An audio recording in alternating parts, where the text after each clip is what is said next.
Hi friends, welcome to my channel. Zee ಕನ್ನಡದಲ್ಲಿ ಪ್ರಸಾರವಾಗುವಂತಹ ಬ್ರಹ್ಮಗಂಟು ಧಾರಾವಾಹಿ ಸಂಚಿಕೆಯಲ್ಲಿ ಏನಾಗ್ತಾ ಇದೆ, ಮುಂದೆ ಏನಾಗುತ್ತೆ ಅಂತ ಹೇಳಿ ತಿಳಿದುಕೊಳ್ಳೋಣ ಬನ್ನಿ. ಈ ಕಡೆ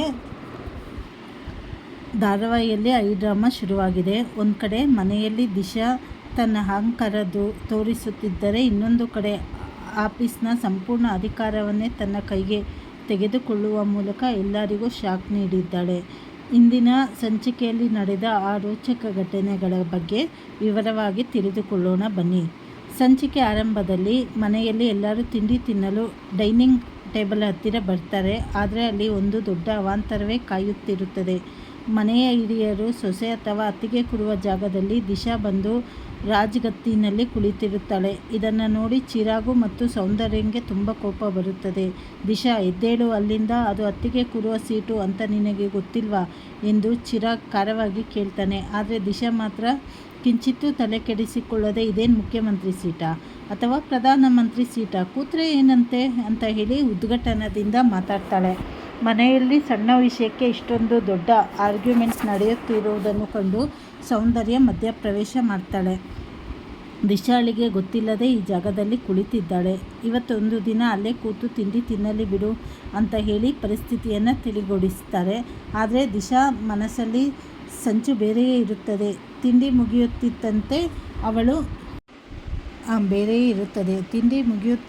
ಅವಳು ಚಿರಾಗ್ ಹತ್ತಿರ ಹೋಗಿ, ನಾವಿಬ್ಬರು ಹಿಂದೆ ಒಟ್ಟಿಗೆ ಆಫೀಸ್ಗೆ ಹೋಗಬಹುದಾ ಅಂತ ಹೇಳಿ ಕೇಳ್ತಾಳೆ. ಚಿರಾಗ್ ಅದಕ್ಕೆ ಅಸಮಾಧಾನ ವ್ಯಕ್ತಪಡಿಸಿದರೂ ಮನೆಯವರು ಒಪ್ಪಿದ ಕಾರಣ ಇಬ್ಬರು ಒಟ್ಟಿಗೆ ಆಫೀಸ್ಗೆ ಹೊರಡ್ತಾರೆ. ಆಫೀಸ್ಗೆ ಹೋದ ಮೇಲೆ ಅಸಲಿ ಆಟ ಶುರುವಾಗುತ್ತದೆ. ಅಲ್ಲಿವರೆಗೂ ಕೇವಲ ಒಬ್ಬ ಡಿಸೈನರ್ ಅಥವಾ ಮಾಡೆಲ್ ಆಗಿದ್ದ ದಿಶಾ ಈಗ ಎಲ್ಲರ ಮುಂದೆ ಹೊಸ ಅವತಾರದಲ್ಲಿ ಕಾಣಿಸಿಕೊಳ್ತಾಳೆ. ಆಫೀಸ್ನ ಪ್ರತಿಯೊಬ್ಬ ಉದ್ಯೋಗಿಯನ್ನು ಕರೆಸಿ ಒಂದು ಮಹತ್ವದ ಘೋಷಣೆ ಮಾಡಲಾಗುತ್ತದೆ.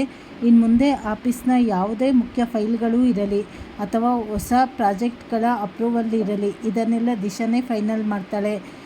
ಪವರ್ ಆಫ್ ಅಟಾರ್ನಿಯನ್ನು ಈ ಕೂಡಲೇ ಅವಳ ಹೆಸರಿಗೆ ಮಾಡಲಾಗಿದೆ ಎಂಬ ಮಾತು ಕೇಳಿ ಇಡೀ ಆಫೀಸ್ ಸ್ತಬ್ಧವಾಗುತ್ತದೆ.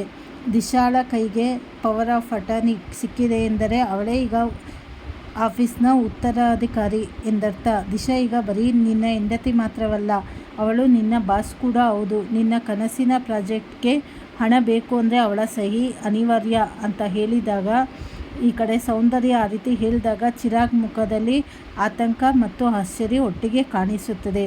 ದಿಶಾ ತನ್ನ ಕೈಗೆ ಬಂದ ಅಧಿಕಾರವನ್ನು ಬಳಸಿಕೊಂಡು ಆಫೀಸ್ನಲ್ಲಿ ತನ್ನದೇ ಆದ ದರ್ಬಾರ್ ಶುರು ಮಾಡ್ತಾಳೆ. ಪ್ರತಿಯೊಬ್ಬರೂ ತನ್ನ ಮುಂದೆ ತಲೆಬಾಗಿ ನಡಿಬೇಕು ಅಂತ ಹೇಳಿ ಅವಳು ಬಯಸ್ತಾಳೆ. ಆದರೆ ದೀಪ ಈಗ ದಿಶಾ ಆಗಿ ಎಲ್ಲರ ವಿರುದ್ಧ ಸೇಡು ತೀರಿಸ್ಕೊಬೇಕು ಅಂತ ಹೇಳಿ ಅಂದ್ಕೊಂಡಿದ್ದಾಳೆ. ಆದರೆ ದಿಶಾ ಕೈಗೆ ಬಂದಿದ್ದು ಹೇಗೆ, ಇದರ ಹಿಂದೆ ಯಾರ ಕುತಂತ್ರವಿದೆ, ಹಾಗೆ ಚಿರಾಗ್ ತನ್ನ ಪ್ರಾಜೆಕ್ಟ್ ಉಳಿಸಿಕೊಳ್ಳಲು ದಿಶಾನ್ ಮುಂದೆ ಸೋಲ್ತಾನಾ ಅಥವಾ ಈ ಸಂಚನ್ನು ಭೇದಿಸ್ತಾನಾ ಅನ್ನೋದೇ ಮುಂದಿನ ಸಂಚಿಕೆಗಳಲ್ಲಿ ಬಹುದೊಡ್ಡ ಕುತೂಹಲಕಾರಿಯಾಗಿ ನಡೆಯುತ್ತೆ. ಆದರೆ ಇಲ್ಲಿ ದಿಶಾನೇ ದೀಪ ಅನ್ನೋದು ಸೌಂದರ್ಯನಿಗೆ ಗೊತ್ತಿಲ್ಲ. ಹಾಗಾಗಿ ಅವಳು ಈಗ ದಿಶಾ ಏನೇ ಹೇಳಿದ್ರು ಮಾಡಬೇಕು ಅಂತ ಹೇಳಿ ಅಂದ್ಕೊಂಡಿದ್ದಾಳೆ.